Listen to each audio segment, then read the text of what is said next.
अगर मैं आपको एक बिल्डिंग दिखाकर ये कहूँ कि ये कोलकाता का वुमेन्स कॉलेज है, तो आपके दिमाग में क्या आएगा? कागज, कलम, शिक्षक, छात्र, पुस्तक, पुस्तकालय और भूत। चौक गए? नहीं नहीं, आपके कान में कोई धूल नहीं जमा है। सही सुना आपने। कोलकाता का women's college for undergraduate, जो कि कैलकटा यूनिवर्सिटी के अंदर आता है, दरअसल एक भूत बंगला है। और इसकी भूतियापन की रहस्य छुपा है 2.5 साल के पीछे की भारत में। कहानी शुरू होता है 1700 सेंचुरी में, जब वॉरेन हेस्टिंग यहाँ पहली बार रहने आए थे as the first governor general of the British Raj. और आते ही कई दुष्कर्म किए भारत में अंग्रेजों के जड़ों को मजबूत करने के लिए, जिसके चलते उसको सामना करना पड़ा लंदन में इम्पीचमेंट का। पर लंदन जाने की जल्दबाजी में वो फाइल्स जो उसने तैयार किए थे अपने बेगुनाही का सबूत दिखाने के लिए, वो इसी बिल्डिंग में कहीं गुम होकर रह गए। और यहीं से शुरू होता है अद्भुत गतिविधियां इस बंगलों में। कई गवर्नर जनरल आए अपने परिवार समेत यहाँ रहने के लिए। सब ने महसूस किया कई बार भारी पैरों की आवाज, सीढ़ियों में से ऊपर जाते हुए या नीचे उतरते हुए। अलमीरा, कबर्ड्स, ड्रॉयर्स का अपने आप खोलने की या बंद होने की आवाज कईयों ने सुना, जैसे मानो कोई बहुत जल्दबाजी में पूरे बंगलों में तेजी से चलते हुए कुछ ढूंढ रहा है।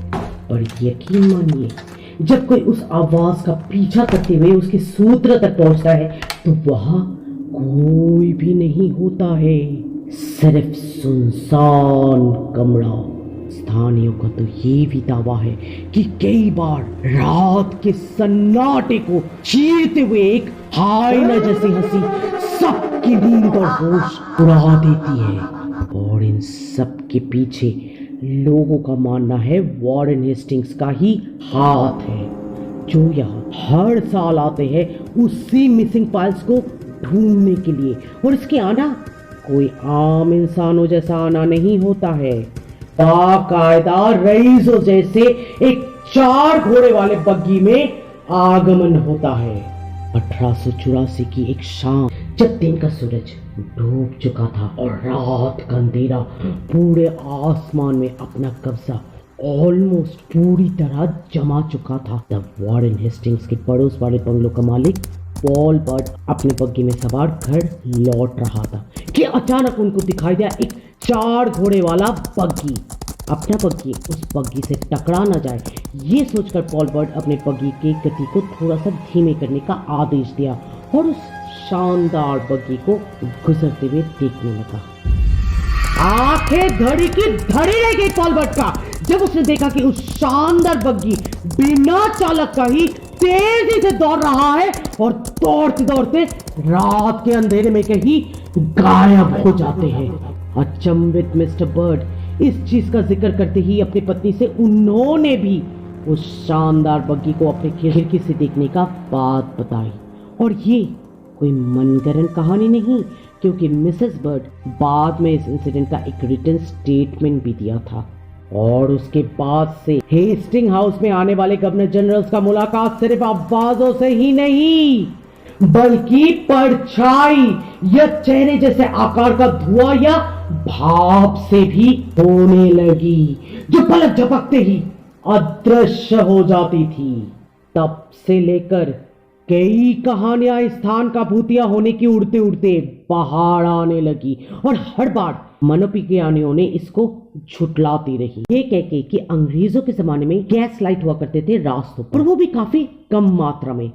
अब इस गैस लाइटों की रोशनी इतनी कम होती थी कि अंधेरा और वॉरेन हेस्टिंग का खौफ आंखों को धोखा दे देती थी। और ऊपर से जब बारिश की पानी इस गैस लाइटों पर पड़ती थी तो वो भाप बन के उड़ जाते थे। तो हुआ ना आंखों का छलावा। पर बड़े बोले तो बोले, लेकिन क्या मासूम बच्चे भी झूठे हैं? साल था 1947। भारत धीरे धीरे अपनी आज़ादी की तरफ बढ़ रहा था। हेस्टिंग हाउस में रहने वाला आखिरी अंग्रेज आरबीआई के गवर्नर जेम्स टेलर का वाइफ लाइफ मैगजीन में एक इंटरव्यू देते हुए बोली कि 2 जनवरी के रात फायरप्लेस के सामने वो बैठे थे अपने हस्बैंड के साथ बातें करते हुए कि अचानक उनको ऊपर अपने 1.5 साल की बच्चे की रोने की आवाज सुनाई दिया। मिसेस टेलर फौरन ही बच्चों की नर्सरी में जाकर अपने बेबी को गोद में उठाकर उसको सहलाने लगी और काफी ब्रेस्ट फीडिंग और लोरी उस डरे हुए बच्चे को शांत नहीं कर पाया। और जब उसने अपनी 2.5 साल की बेटी की ओर देखा तो वो बेटा भी घबराया हुआ हालत में मिला। पूछने पर बेटा डरी हुई आवाज में बोला, mother, send that man away. Who are you talking about? Mrs Taylor का इस सवाल में उनका बेटा जिस लाल और सफेद टेलर कोट कपड़ा पहना इंसान के विवरण दिया, मिसेस टेलर को समझ में कोई दिक्कत नहीं हुआ कि उनकी दोनों संतान किससे डर गए हैं। बात अगर सिर्फ एक भूत की होती तो समझ में आता, पर हेस्टिंग हाउस में 3 भूतों का निवास है। सही सुना आपने, हेस्टिंग साहब के भूत के अलावा इस स्थान को स्केरी बनाता है एक छोटा सा बच्चे की भटकती हुई रूह। माना जाता है कि कई साल पहले इस बंगलो के ग्राउंड में फुटबॉल खेलने आया था एक स्थानीय बच्चे अपने दोस्तों के साथ, पर बॉल की तेज गति इस बच्चे की छाती में लगते ही इसका हृदय बंद हो गया और वो वहीं गिर के मर गया। बाकी सब नन्हे बच्चे अचानक ही अपने दोस्त की सख्त शरीर को जमीन में गिरा हुआ देख डर गया और वहां से भाग गया। तब से लेकर आज तक कई कॉलेज की स्टाफ, गेटकीपर्स और हॉस्टल की लड़कियां अपने खिड़की से देख चुका है एक नन्हे बच्चे को हेस्टिंग ग्राउंड में अकेले ही फुटबॉल खेलते हुए, और साथ ही साथ देखा है हेस्टिंग हाउस के तीसरा और आखिरी भूत को भी, जो कोई इंसान नहीं बल्कि एक जानवर है। प्राइड, विलियम साहब का सादा घोड़ा, जिसके ऊपर एक फुल डेडिकेटेड वीडियो ऑलरेडी आ चुका है कोलकाता भूतिया स्थानों की सीरीज में। लिंक ऊपर आई बटन में और डिस्क्रिप्शन में दिया गया है। आप चाहे तो उस वीडियो को बाद में इत्मीनान से देख सकते हैं। तो जॉर्ज विलियम अपने भारत के सफर के दौरान इसी हेस्टिंग हाउस में रहते थे और उनके घोड़ों के अस्पताल में रहते थे उसका दूध जैसे सफेद रंग का घोड़ा प्राइड, और भी 3 घोड़ों के साथ। इसीलिए अपनी अनटाइमली मौत के बाद प्राइड इसके ग्राउंड में दौड़ता रहता है अपने कत्ल का इंसाफ मांगते हुए। इतनी डरावनी है इन तीनों आत्माओं का भटकना कि शाम के बाद कोई भी शिक्षक, कोई भी छात्र, ना कोई स्टाफ यहां रहने की बेवकूफी करते हैं। यहां तक कि हॉस्टल की लड़कियां भी शाम होते ही ग्राउंड फेसिंग खिड़कियां बंद कर देती है।